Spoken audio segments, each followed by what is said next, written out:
I'm here in the nation's capital of Ottawa to speak with one of the literally dozens of truckers who've come to the capital to protest the vaccine mandates for their industry.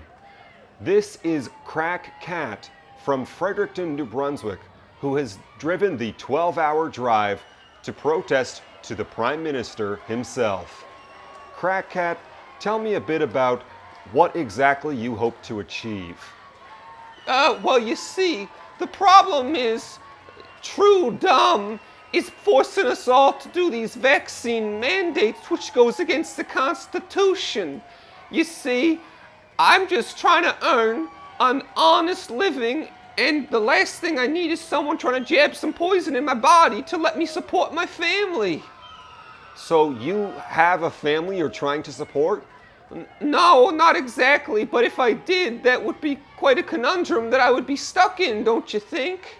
We've received word that Justin Trudeau will not be attending any sort of rally or protest. What sort of message do you hope you can get across to the nation today?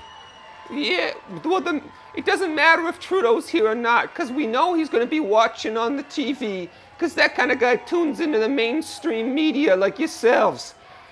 So I know that he's watching, and Mr. Prime Minister, if you're watching, screw you for trying to force us to put jabs in our bodies, for not allowing us to drive around between provinces bringing chips to the people who need them the most, and screw you for telling me what I can and cannot do with my freedom as a Canadian citizen. Tell me exactly which mandates are violating your so-called freedoms. Yeah, well, there's the mandate that you gotta be vaccinated to drive your truck between places. There's the mandate that you need to have proof of your vaccination. So those are both the same thing. Yeah, well, there's also the mandate that you're not allowed to drink in public because, you know, in Germany that's not a problem and they let you drink as young as 16 over there. Yeah, well, that doesn't really have anything to do with COVID, mandates, vaccines, or trucking. No, but it's a prime example of government overreach, telling us what we can and can't do, taking away our guns, our freedoms, and our children. They're jabbing them full of vaccines, and they don't let us read the Bible in school no more.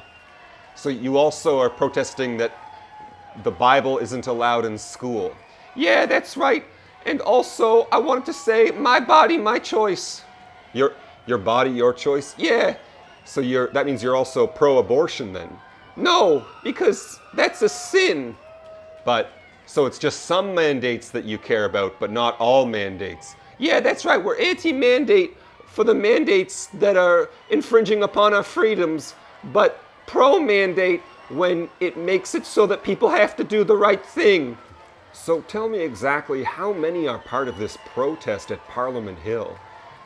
We've got at least 300,000 freedom fighters out here supporting our messaging. Well, I only counted about 56 people out there minutes ago. Yeah, well, of course you'd be scrouching up those numbers down because you're part of the problem. You're the mainstream media, aka MSM as we like to call them. If you want to find out the real truth, you gotta read the rebel media, or better yet, some other kind of independent blog where they're not constrained by editors or ethics and practices, and they just write out the truth the second they find it out from reliable sources like Twitter. Right now, the House of Commons isn't even in session, and many of these mandates are formed at the provincial level. So what exactly do you have to say to that? Well, to that I say, for any doubters out there, look at your Facebook feeds. Count just how many pictures of Jesus' face hovering above a truck you see with a quote from the Bible written in Comic Sans. Those are the true warriors for the cause. Those are the people willing to put their jobs on the line for your freedoms. When all the people out there who are willing to get the jab keel over and die in 2 months, who do you think is going to be picking up the pieces to rebuild society? A chilling thought indeed. Thank you for your time, Krack Kat, and best of luck with your protest. Signing off for CBC News, this is... Wait, one favor to ask of you. I'm pretty busy with my protest, so I need you to, if you don't mind, take my piss jug and go throw it out for me. Here you go. That is disgusting. Back to you, Ian Hannamansing.